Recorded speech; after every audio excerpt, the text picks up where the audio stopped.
Firqatun ightarru bil hajj. Nah, ini lebih berat nih. Dan sekelompok orang di zaman Imam Ghazali belum ada kejadian sekarang tertipu karena persoalan haji dan umroh. Nah, ini masalah yang ada di sini lain cerita ya. Zaman-zaman sebelum corona, jadi corona ini ada hikmahnya Pak. Eksploitasi jamaah dengan alasan dakwah atau alasan ziarah suci, ziarah tempat suci, umroh ke Baitullah, itu kemudian berhenti. Dan sebelum itu Allah sudah kasih kode. Banyak travel-travel yang ngapain? Belum tutup. Menipu. Itu teguran dari Allah Pak. Orang di travel itu ustadz-ustadz loh Pak. Iya enggak? Ustadz-ustadz, teman-teman saya juga. Tapi si ustadz ini dieksploitasi oleh orang-orang yang mafia umroh ini. Dia tahu cara bikin duit di situ. Si ustadz kan karena ini tempat haram nih ya, Masjidil Haram nih, eksploitasi jamaahnya. Maka si ustadz sering didatengin oleh orang-orang. Ya kalau saya dulu hampir tiap bulan Pak, sebulan tuh berapa kali orang datang ke kita. Karena tahu kita ada jamaah, walaupun jamaah saya nggak banyak ya. Ada murid lah. Kenapa? Wah ini bisa jadi objekan nih gitu. Jadi orang-orang travel tuh kalau ngeliat ustadz, wah ini mangsa nih, bisa dieksploitasi nih. Alasannya nanti kerjasama. Ayo ustadz kita bergerak di dakwah. Ya sebenarnya sah-sah aja. Kita buat travel untuk memberangkatkan orang pergi umroh, bagus nggak? Bagus. Tapi kalau eksploitasi gimana? Orang udah berangkat lagi. Akhirnya jamaah itu sibuk dalam ritual pribadi. Dia bolak-balik umroh, tapi tetangganya radius 40 rumah tuh ada yang kelaparan. Ini umroh apaan begitu? Ya, percuma begitu ya. Haji tiap tahun, tapi orang sekitarnya kemudian kemiskinan. Ya. Hal yang masih kejadian yang dulu, mas sekarang apa? Fayakhurujuna al-hajj min ghairi khuruj anil mazalim wa qada'id duyun ya. Sekarang kan ada nih, ini kita terjemah bebas ala sekarang aja Pak. Umroh dulu, bayar belakangan, ada nggak? Nah itu bagi saya nggak syar'i. Jadi tolong para travel itu di skip aja, jangan buat program begitu lagi. Itu berbahaya.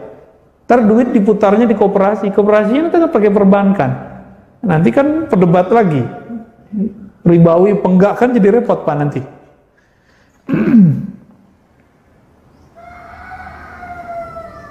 Ada orang pergi haji, kalau dulu dia belum menyelesaikan kezoliman dia kepada orang, dia pernah menzolimi ngambil harta orang.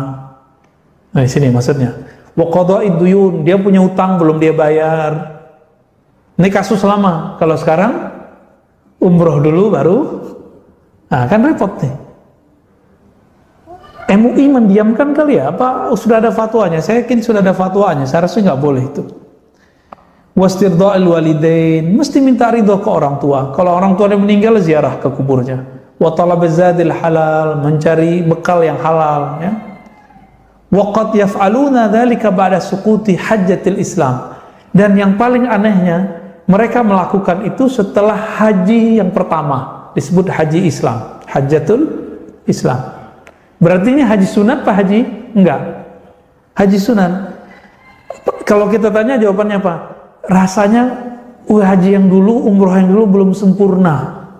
Rasanya itu, ini kata kunci Pak, ini setan main di situ. Berarti dia ibadah dengan perasaan-perasaan yang tidak jelas dari mana sumbernya. Disitulah tipuan setan. Bahaya nggak nih? Ya, sangat-sangat berbahaya. Maka dengan adanya corona ini teguran bagi kita semua, ya. Ini teguran bagi kita semua. Nah, juga sama nih. Bapak ini kalau umroh bayar, agak mahal dikit. Tahu-tahu hotelnya nggak sesuai dengan ekspektasi kita dan jaraknya agak sedikit jauh, padahal nggak jauh-jauh amat. Ngamuk-ngamuk nggak di situ? Ngelihat orang ngamuk nggak di situ? Iya, saya juga lihat Pak, teman saya ngamuk, ya. Tahun 2014, masya Allah. Ya. Katanya VIP apaan gitu ngomongnya. Akhirnya dia pasangan, istrinya udah bolak-balik masjid, dia enggak. Cuma umroh pertama, habis itu dia nggak sholat lagi, ngerokok aja kerjaannya. Hatinya grundel terus, setiap hari itu kesel. Jadi pergi ke sana, ngomel-ngomelin orang kerjaannya. Ditambah di rombongan kita ada yang bahlul dikit, Pak. Bahlul bawa istri dua. Istri dua apa satu ya? Itu santai aja. Dan orangnya suka nguji orang lain. Gue loh kaya gitu. Nguji orang lain sekitar dia. Yang lain kan tersinggung Pak. Kalau kita ngerti orangnya gak bahlul dikit ya, biasa. Istrinya 3 Pak. Mantap. Ustadz aja kalah. Ah ini, kalau nanti haji, kalau nanti umroh ya, mau dapat tempat apa aja terima Pak. Bahkan kalau perlu niru Ibnu Umar. Ibnu Umar ini nggak berani tinggal di sekitar tanah haram. Dia tinggal, dibuat kemah sendiri di belakang Ji'ranah. Masjid Aisyah itu agak kesananya dikit. Masih jauh nggak tuh? Masih jauh Pak. Kenapa ketika ditanya, saya tidak pantas tinggal di dalam haram, tanah haram. Karena sedikit hati ini berdosa, menyimpang dari Allah, itu Allah memandangnya besar. Kira-kira meskipun banyak haji umroh, setiap hari itu ada puluhan ribu orang berangkat. Dari Indonesia aja nggak tahu berapa, puluhan ribu ya. 5.000 sampai berapa belasan atau 20 ribu, saya nggak tahu ya. Sempat itu boom. Itu mereka yang ngomel-ngomel setiap hari juga banyak. Apalagi orang Indonesia kalau nggak makan nasi nggak makan. Waduh, ngomel lagi, makanannya nggak enak gitu ngomongnya. Belum lagi mutawifnya tidak bisa melayani semuanya. Ngomel lagi, begitulah terus. Akhirnya apa yang terjadi? Perjalanan haji dan umroh yang ada selama ini betul-betul nggak diterima sama Allah. Ya, susah Pak Allah mau terima itu. Gimana mau terima orang begitu semua? Giliran sampai di mataf, tempat tawaf, ngeliat yang bening-bening, orang India, orang Turki, pengen ngadu aja kita biar bergesekan sama tubuh mereka. Ini kan godaan-godaan lain. Banyak masalah ya. Maka walaupun corona ini mengancam ekonomi kita, tapi di satu sisi Allah sudah memutus ya mafia akhirat ini ya, mafia ibadah ini. Dan teman saya ngomong gini, dia seorang mutawif, tamatan Timur Tengah juga, 4 tahun di Timur Tengah, 4 tahun bolak-balik Mekah, Madinah, Indonesia, bawa jamaah. Apa katanya? Ustaz, tahu nggak ente? Saya selama tawaf bawa orang 4 tahun itu nggak ingat Allah. Nggak ingat Allahu Akbar, ingatnya apa? Dolar. Jadi kalau ada jamaah sedikit kayaknya agak charming, kayaknya duitnya banyak nih. Pelayanannya agak dikuatkan Pak. Itu pengakuan dia. Sampai kemudian dia bertemu guru ahli zikir, membimbing dia supaya tidak dolar lagi, tapi Allahu Akbar. Baru pas Allahu Akbarnya. Itu yang ngomong Ustadz loh Pak. Ya, LC. Dia ngaku begitu sama kita. Apalagi kita yang nggak jelas ini ya.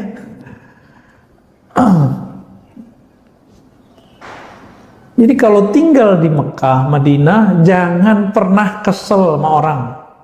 Jangan pernah benci sama orang.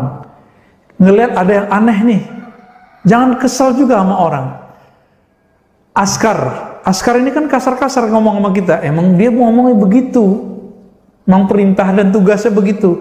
Gak usah kesel Pak, biarin aja. Jadi kita ngeliat aneh-aneh. Dan ingat, kalau tinggal di Mekah, jangan beramal dengan amalan orang-orang yang ada di Mekah. Karena belum tentu orang di Mekah itu orang alim. Ini pesan Imam Nawawi. Beramal itu ngikutin ulama, bukan ngikutin orang Mekah. Ya.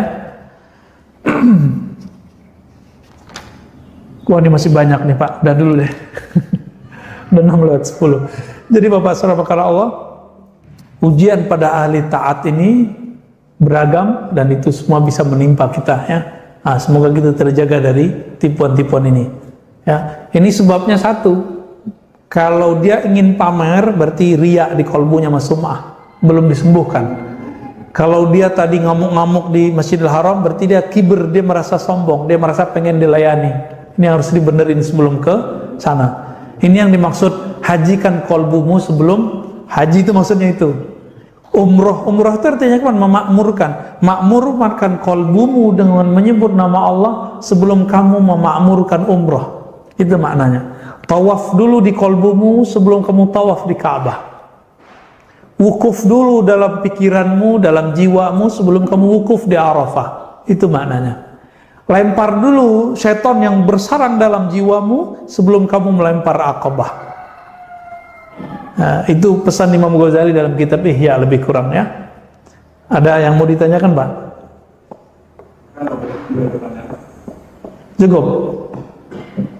Udah nyampe di alam Jabarut Malakut nih, Pak. Iya, fadal ya.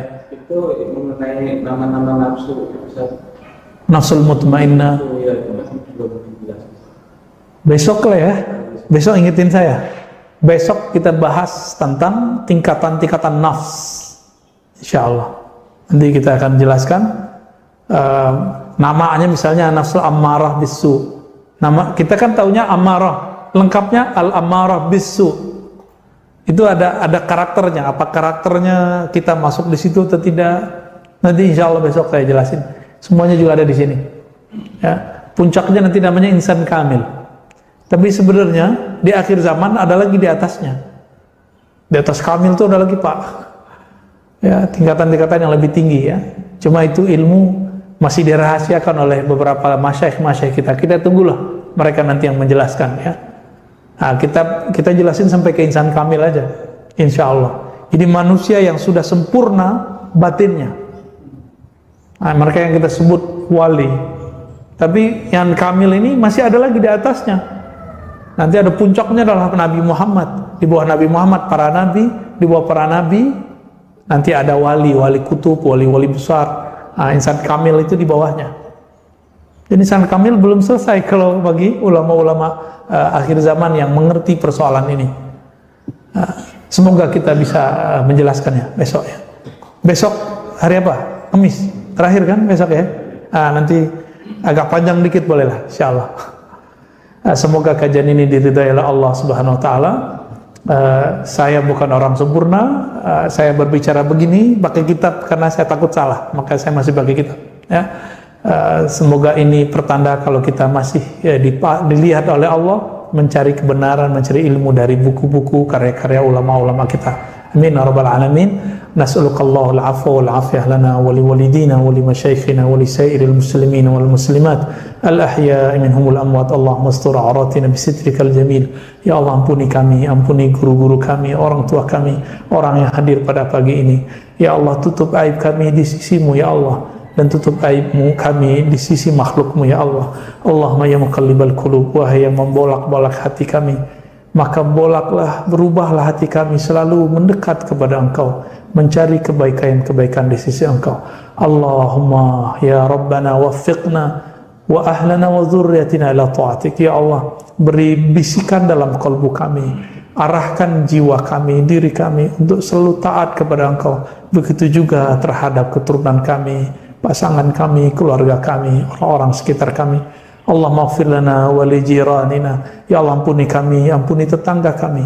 Allahumma maghfir lana wa li sairil muslimin wa muslimat. Ya Allah, dengan keberkahan puasa bulan Ramadan ini, ampunkan dosa saudara-saudara kami seiman, seislam, dimanapun mereka berada. Al-ahya minhumul amwat, baik yang hidup ataupun yang mati. Wa sallallahu ala nabiyina Muhammad. Rabbana atina fid dunya hasanah wa fil akhirati hasanatan wa qina adzabannar. Washfi qulubana bi'izzatika wa rahmatik. Walhamdulillahirabbil alamin.